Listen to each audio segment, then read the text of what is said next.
Assalamualaikum warahmatullahi wabarakatuh. Selamat pagi, siang, atau sore buat teman-teman yang nonton video torsi kali ini. Jadi perkenalkan, nama saya Muhammad Farul Rizky, NIM 18048 dari program studi Sistem Informasi 2018. Nah, kali ini saya akan membawakan materi kepada kalian mengenai data mining di course yang kedua atau bab kedua mengenai proses data mining seperti apa sih. Nah, kemarin seperti yang kita tahu sebenarnya udah dibahas tentang pengantar data mining, bisa dicek aja langsung ya di YouTube HMSI TK Official, itu udah ada. Nah, yang sekarang kita membahas tentang prosesnya. Nah, untuk peran utama, jadi kita mengingat kembali ya tentang peran utama data mining itu untuk apa sih sebenarnya gitu. Yang pertama ada estimasi. Nah, estimasi ini memperkirakan ya. Jadi memperkirakan suatu data nanti hasilnya seperti apa ke depannya.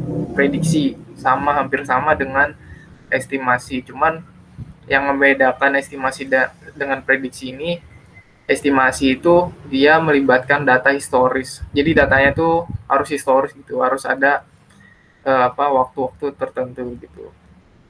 Terus estimasi juga digunakan untuk mencari parameter optimal itu dari suatu datanya kayak gitu. Terus sedangkan prediksi itu dia nggak perlu pakai data historis, terus masih bisa untuk memprediksi datanya gitu, untuk menghitung nilai acaknya dari data yang nggak terlihat gitu. Jadi masih bisa memprediksi walaupun nggak harus pakai data historis. Nah, lalu selanjutnya peran utamanya yang lain ada untuk klasifikasi. Jadi klasifikasi ini biasanya hampir sama kayak prediksi gitu ya. Tapi dia lebih ke misalnya belum diketahui suatu atribut tertentu gitu dari suatu data, satu row gitu. Nggak diketahui atribut tertentu. Nah, itu bisa digunakan klasifikasi untuk menentukan, oh ini termasuk golongan A kah atau golongan B kah dan lain sebagainya. Terus ada juga clustering.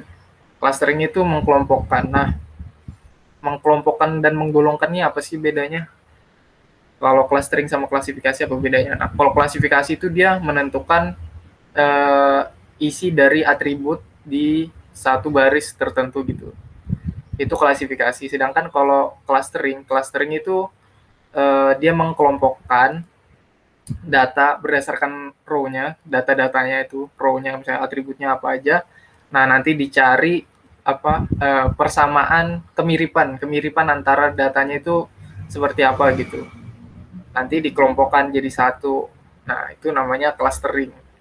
Jadi lebih ke mencari data yang mirip. Sedangkan kalau klasifikasi itu dia menggunakan prediksi untuk membuat golongan tertentu gitu, menentukan golongan tertentu dari row-nya gitu, kayak gitu. Nah, kalau asosiasi itu lebih ke hubungan antara atribut satu dengan atribut yang lain, lebih ke kayak antar datanya gitu, asosiasi. Jadi hubungan. Jadi misalnya kayak ada data nih punya banyak atribut. Nah, misalnya semua atributnya tuh angka.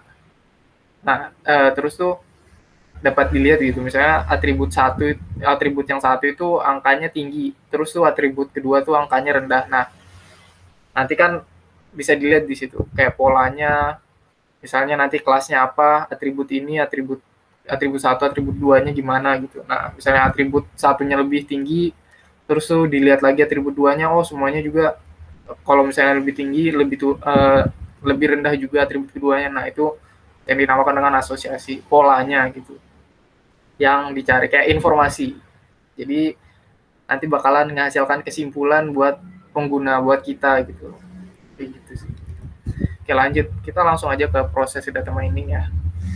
Jadi untuk outline dari proses data mining ini ada yang pertama proses data mining, terus ada tools aplikasi data mining, kemudian ada penerapan proses data mining, dataset atau sampai model gitu ya. Terus evaluasi dan validasi terhadap model yang udah dibuat. Kemudian ada proses standar pada data mining. Oke. Kita mulai dari yang pertama, proses data mining dulu. Apa aja sih sebenarnya prosesnya gitu? Yang pertama, untuk untuk melakukan data mining itu ada himpunan data atau pemahaman dan pengelolaan data. Jadi di himpunan datanya ini ngapain aja? Ada data pre-processing, ada data cleaning, data integration, data reduction, dan data transformation. Kemudian yang kedua, dilakukan data yang udah dihimpun tadi diterapkan metode-metode tertentu gitu, tergantung kebutuhannya. Jadi nggak semuanya harus dilakuin, jadi tergantung lagi tujuannya ngapain gitu. Nah, itu metodenya apa aja? Ada estimation, ada prediction, ada classification, ada clustering sama association. Recap yang peran utama tadi ya yang dilakuin. Kemudian yang ketiga tuh ada pengetahuan. Jadi yang ketiga hasilnya itu pengetahuan. Jadi setelah diterapkan metodenya itu bakalan ditahu nih informasi apa yang pengen kita cari gitu. Misalnya kayak tadi asosiasi gitu. Terus kemudian bisa juga prediksi misalnya nanti 5 tahun ke depan, bukan estimasi ya, 5 tahun ke depan nih datanya kayak apa, kayak gitu dan lain sebagainya. Kemudian ada juga setelah itu ada evaluasi. Nah ini biasanya dilakukan untuk prediksi atau estimation ya, karena biasanya prosesnya itu menggunakan data yang udah ada untuk memprediksi. Jadi ngecek lagi apakah akurasinya udah benar, udah presisi, udah tinggi pokoknya akurasi dan presisi dan lain sebagainya. Oke, kita lanjut aja ya. Kita bahas satu-satu. Dari prosesnya tadi ada himpunan ya. Himpunan data atau dataset. Himpunan data atau dataset. Jadi yang pertama ada atribut. Atribut ini apa sih sebenarnya? Atribut itu adalah faktor atau parameter yang menyebabkan kelas, label, atau target terjadi. Jadi yang nanti ada gambarnya, saya lihatkan. Kemudian ada juga jenis dataset. Jadi jenis dataset itu ada dua, ada private sama public.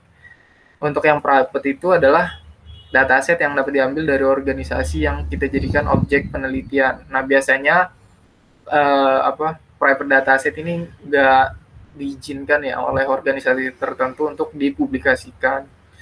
Yang kalau di jurnal-jurnal itu biasanya dikasih keterangan XYZ dan lain sebagainya. Nah itu berarti private, sebenarnya nggak boleh dipublikasikan.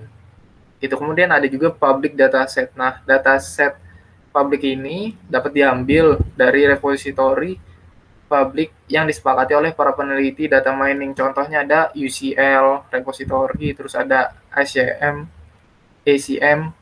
KDD, kemudian ada Prediction.io, ada juga Kaggle, sebenarnya ada tambahan lagi dan banyak ya, banyak. Kemudian ada lagi tren penelitian data mining saat ini itu adalah untuk menguji metode yang dikembangkan oleh peneliti dengan public dataset, sehingga penelitian dapat bersifat comparable, bisa dibandingkan antara satu dengan yang lain, repeatable, dapat diulangin gitu ya, bisa diulangin, bisa dipakai buat kita gitu maksudnya. Kemudian ada verifiable.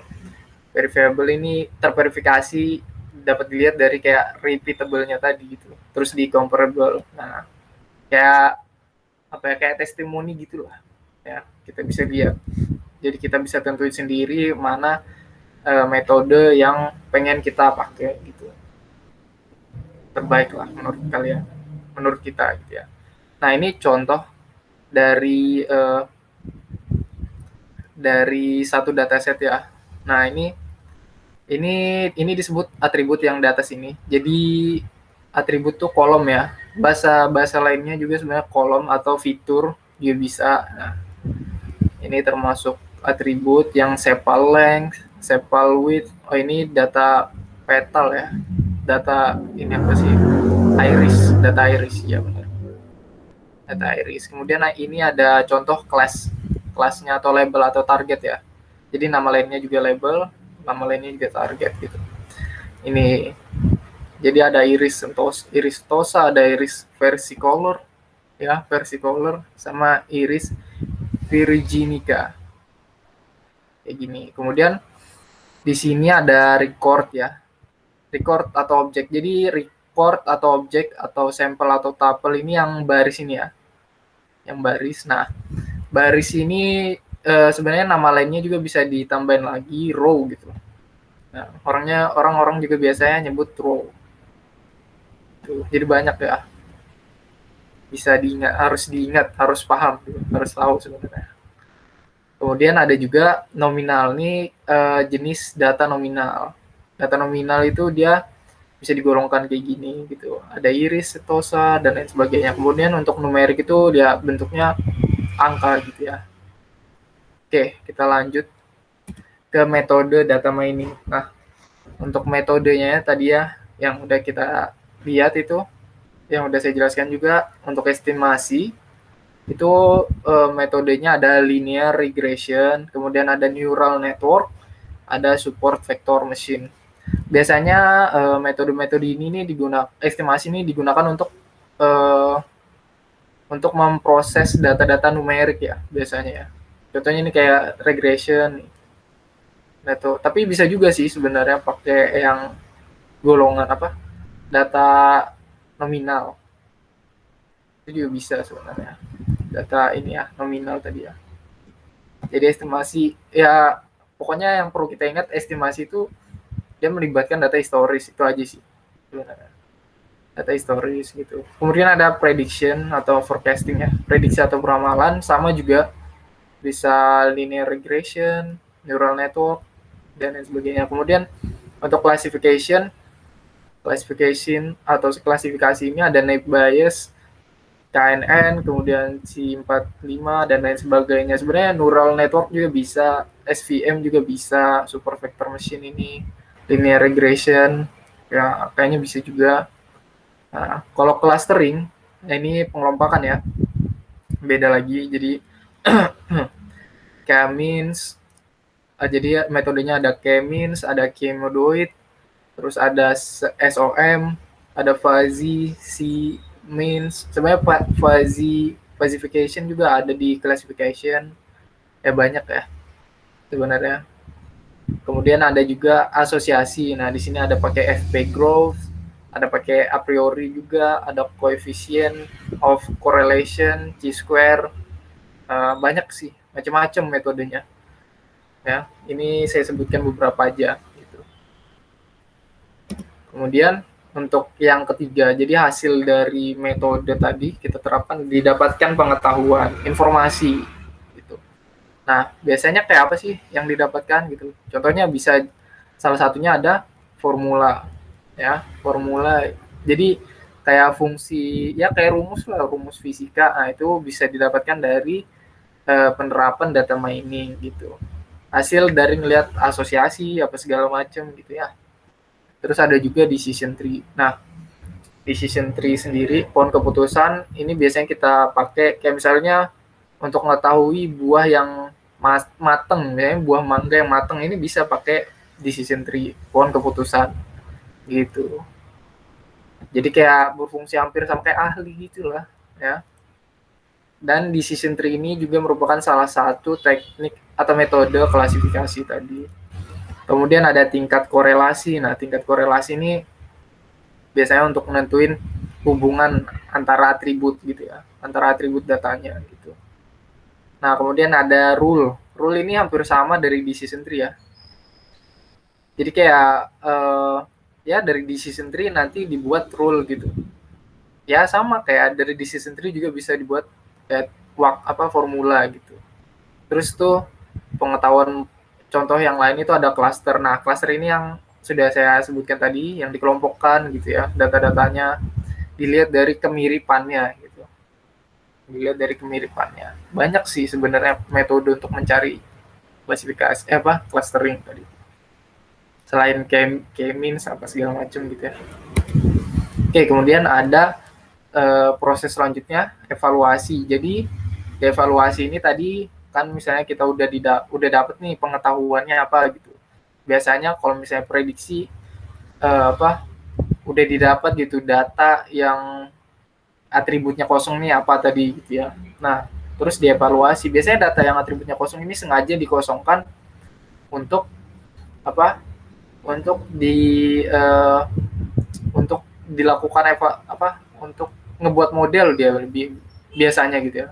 Untuk membuat model kayak nanti dataset itu dipisahkan antara data training sama data tes gitu ya. Terus nanti data tesnya ini yang dikosongin namanya atributnya, kelasnya gitu ya. Kelasnya dikosongin.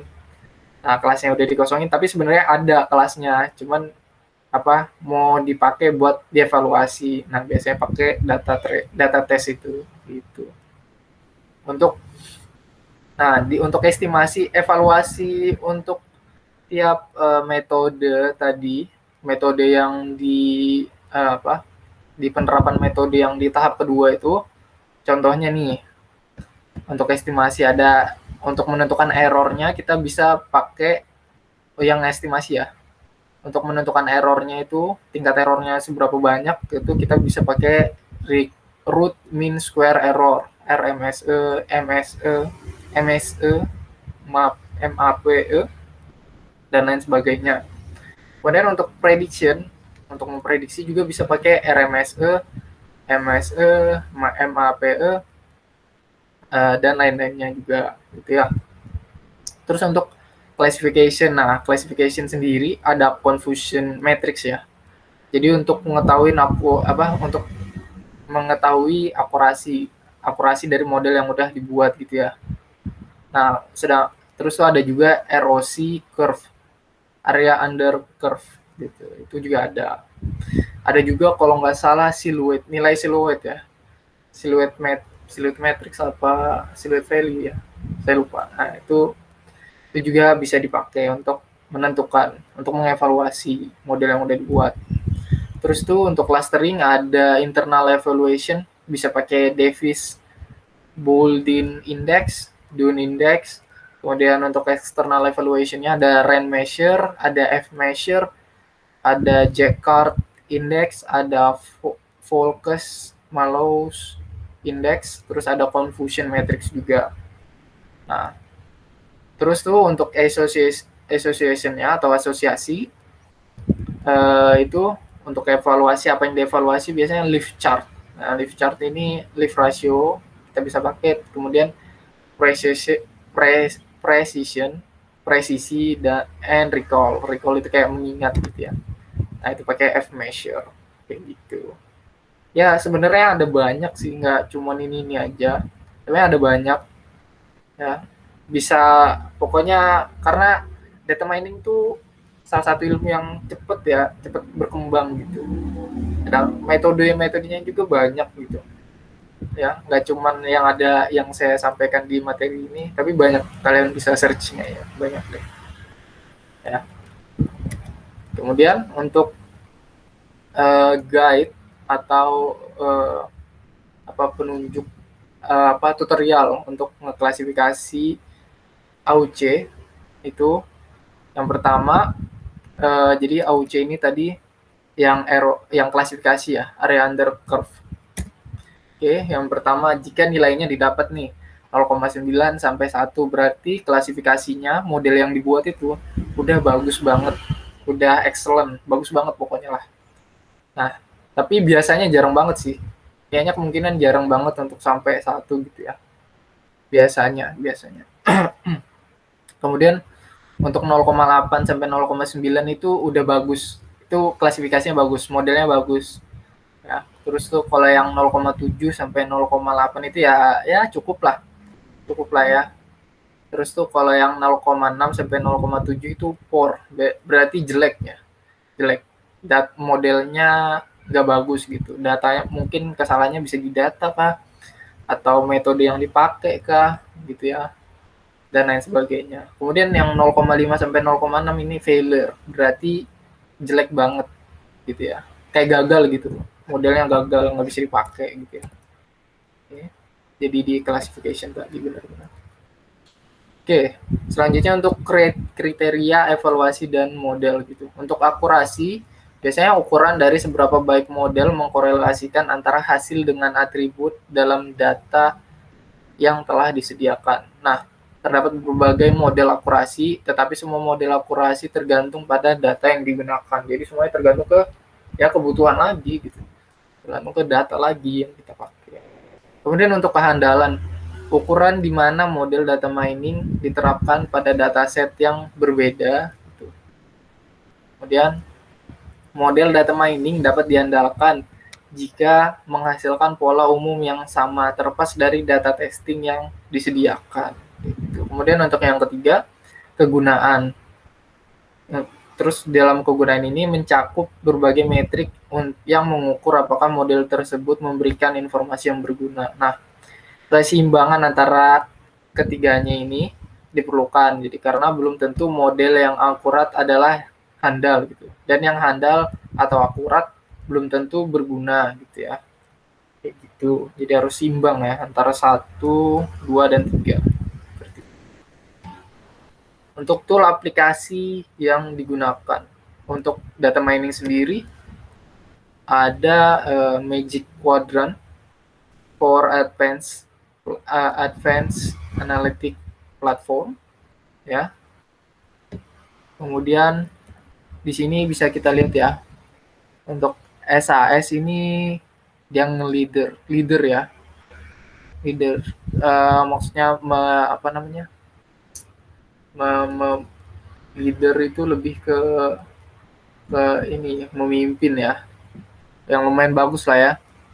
Terus tuh jadi kuadrannya ini leader, di sini maksudnya memimpin dan visionary. Jadi kayak ada visinya bagus gitu loh. Kayak update terus dan lain sebagainya. Di sini ada SAS, ada IBM ya.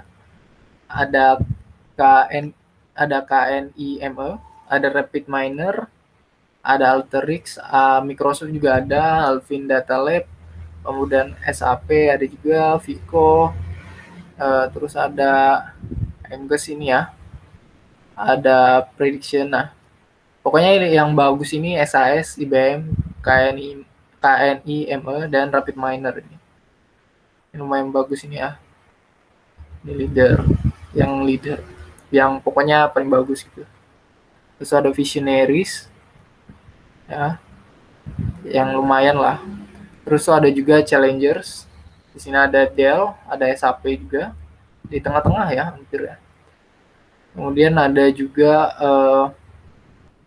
yang niche, ya nggak terlalu lah, lumayan lah ya. Ada Vico, Angus dan lain sebagainya. Ini bisa dilihat sih di sini ya.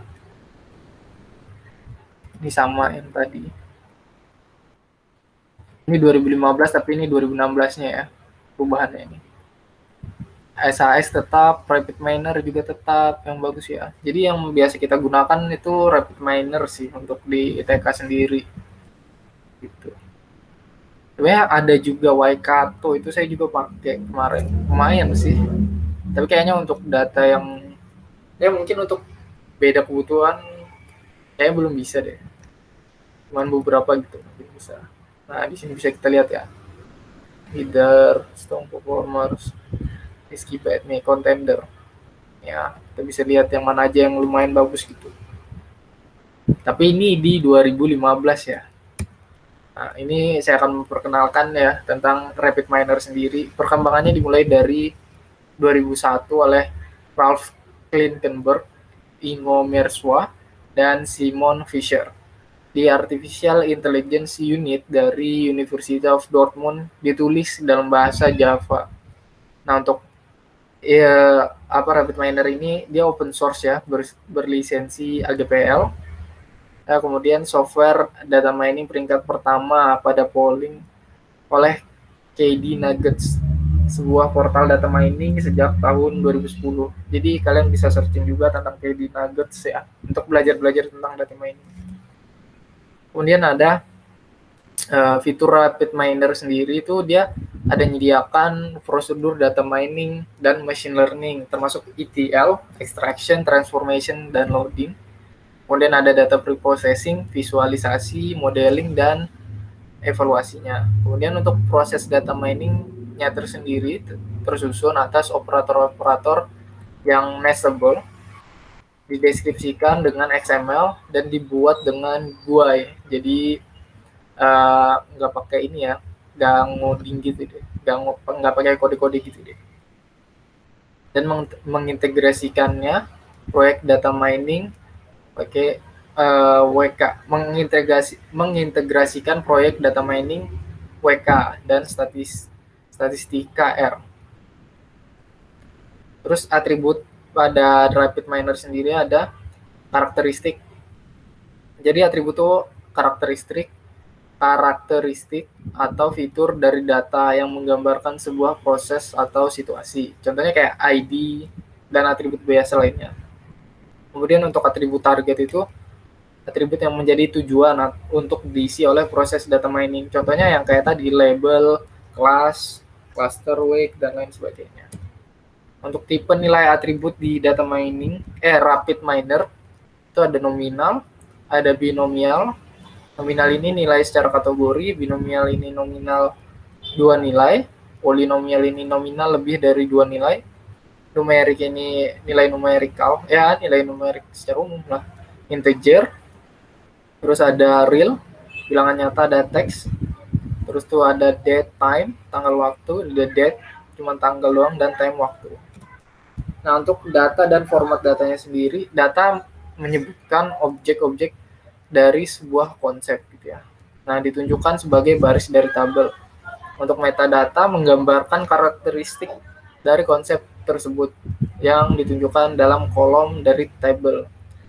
Dukungan format data. Nah, dukungan format datanya sendiri ada Oracle, IBM, Database 2, Microsoft SQL Server, dan lain-lain. Terus itu untuk repository. Menjalankan Rapid Miner untuk pertama kali akan menanyakan pembuatan repository baru. Repository ini berfungsi sebagai lokasi penyimpanan terpusat untuk data dan proses analisa kita. Nah, selanjutnya ada perspektif dan view. Jadi perspektif ini, jadi ini UI-nya ya. Ini ada selamat datang ya, kemudian ada desainnya dan hasilnya. Contohnya, bentar, ini perspektif ya.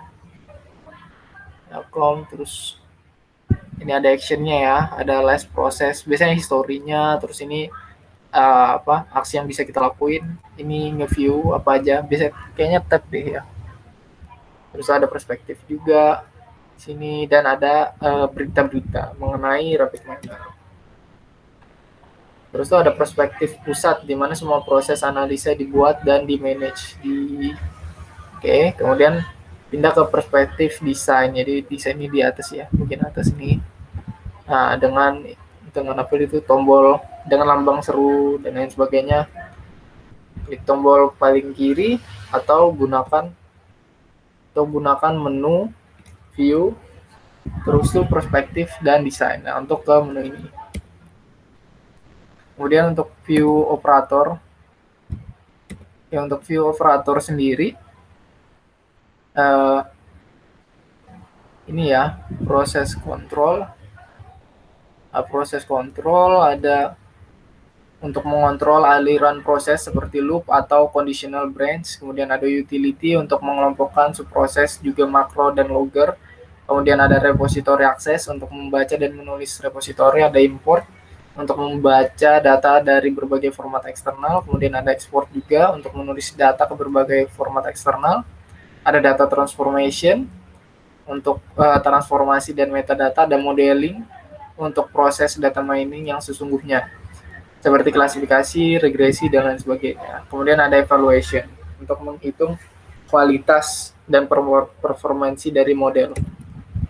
Ya, untuk view repository-nya ini ya, layanan untuk manajemen proses analisa baik data, metadata, proses maupun hasil. Kemudian ada view prosesnya di sini. Ya, ini contoh view, ini contoh prosesnya yang terapin ya. Kemudian ada view parameter. Di sini kita nentuin parameter apa aja gitu yang mau dimasukin. Jadi operator kadang memerlukan parameter untuk bisa berfungsi. Setelah operator dipilih di view proses, parameternya ditampilkan di view ini. Ya, tampilkan. Untuk view help dan view comment, di sini view help menampilkan deskripsi dari operator. Nah, sedangkan view comment itu untuk menampilkan komentar yang dapat diedit terhadap operator. Oke, kemudian ada view problems dan view logs di sini ya. kita bisa lihat problemnya di mana aja gitu. Ini lognya apa aja sih yang udah dilakuin di RapidMiner dan sebagainya. Kemudian ada operator dan proses.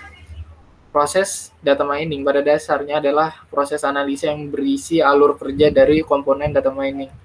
Komponen dari proses ini disebut operator yang didefinisikan dengan deskripsi input, deskripsi output, aksi yang dilakukan, dan parameter yang diperlukan. Nah, operator dan proses masih dalam ini ya, operator dan proses ya. Sebuah operator bisa disambungkan melalui port masukan di kiri dan luaran di kanan gitu ya. Terus indikator status dari operator. Untuk lampu status merah tak tersambung, kuning lengkap tetapi belum dijalankan, hijau sudah berhasil dijalankan. Untuk segitiga warning bila ada pesan status gitu ya. Terus breakpoint bila ada breakpoint sebelum atau sesudahnya. Komen bila ada komentar, subproses bila mempunyai subproses. Nah, membuat proses baru, pilih menu dulu, file view ya, di sini ya. Terus pilih repository dan lokasi, lalu beri nama. Kemudian untuk struktur repositorinya, ini repository terstruktur ke dalam project-project, masing-masing project terstruktur lagi ke dalam data, proses, dan result, hasil. Nah, ini contoh prosesnya ya, itu dijalankan gitu ya, dari output masuk ke input nih, baru ke output dan lain sebagainya gitu ya. Terus ada menjalankan proses. Nah, di sini proses dapat dijalankan dengan menekan tombol play, terus memilih menu proses, terus klik lagi run, terus menekan kunci F11. Jadi ya ini salah beberapa beberapa cara untuk menjalankan proses gitu ya. Nah, untuk melihat hasilnya di sini ya, bisa kita lihat di sini. Nah, gitu. Selesai. Jadi sekian pemaparan materi dari saya mengenai proses data mining. Semoga teman-teman semua dapat memahami materi yang sudah saya sampaikan dan semoga bermanfaat ya. Jadi sebenarnya toolsnya ada banyak, nggak cuman RapidMiner ya.